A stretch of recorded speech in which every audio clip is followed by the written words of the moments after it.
You know, parasocial relationships don't exist in a bubble.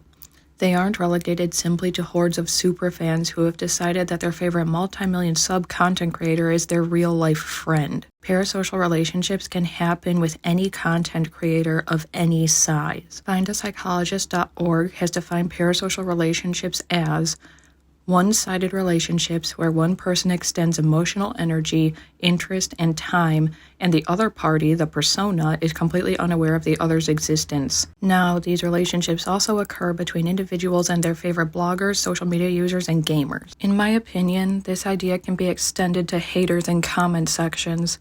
Sometimes these people are regular hate watchers, but more often than not, they are simply people who were recommended a single one of your videos and decided it was acceptable and fair to judge your entire personality and moral compass based off that single video. The reason I think this is an aspect of parasocial relationships is that the hater in this case truly believes that they know the creator based on this singular moment in time. Without doing any further research, they believe that they know who that person is on a very human level and that they, the hater, are entitled to something from that creator. When you usually hear about parasocial relationships, you hear that the superfan believes that they know the creator on a friendship or even relationship level, and as a result, they believe they are entitled to something like the creator's time. Sometimes they demand things like photos, autographs, and so on, no matter where the content creator is at the time, and no matter how they've been doing mentally or physically. However, it has also extended as far as the superfan truly believing that they are entitled to some kind of romantic exploit from that content creator, or even access to their very home. This kind of thing can be just as devastating when it comes to parasocial relationships involving haters.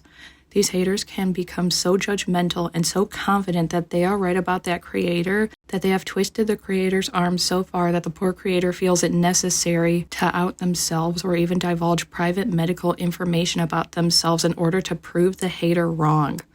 This has happened several times over the course of the internet, and it's completely unacceptable. Generally speaking, these people try to justify their actions by saying, well, I just need to make sure that this person wasn't lying about it because there are people who infiltrate our spaces and aren't actually a part of it.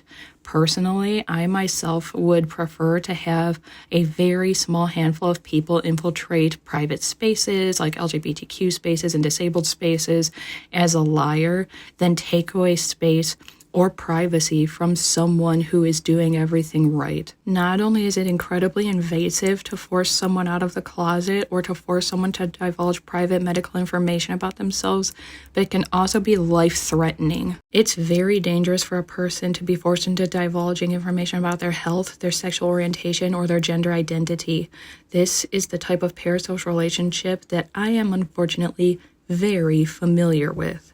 I happen to be one of those oh-so-lucky creators that could simply log on, say hello, and have an entire mob of people get angry and hope that I die just over that one statement, hello. Sadly, I'm beginning to see this kind of thing bleeding over onto one of my relatives' platforms, and it has not been easy to see how this is affecting this person.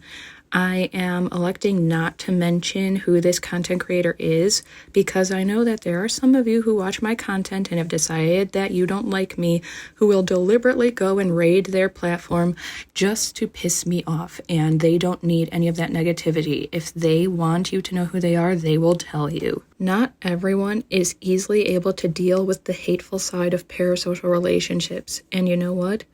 Not everyone has to be able to deal with it. It has become a very toxic mindset to believe that the moment a person posts anything online for any reason, they should automatically be prepared to deal with a hate mob. No, they didn't ask for it simply by posting online. We humans believe ourselves to be civilized and above animals, yet we are incapable of having a simple argumentative conversation without stooping to assumptions, name-calling, and immense logical fallacies. You are not going to agree with everyone that you see online, but if the person that you are watching is clearly going through something difficult, or if they are obviously not actively trying to bring harm to someone else by saying what they're saying, we should be able to just click away and ignore them, or explain our own opposing side in a constructive way. Remember, language is tricky.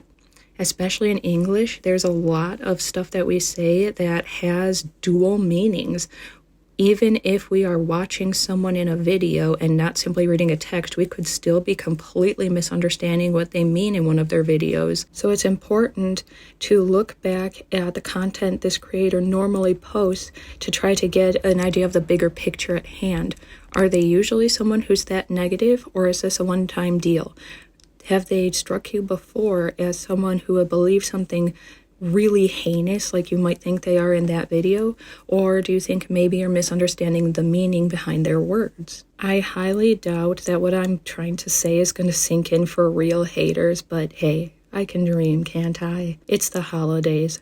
Be kind to one another for just one damn day, please. It really shouldn't be this difficult.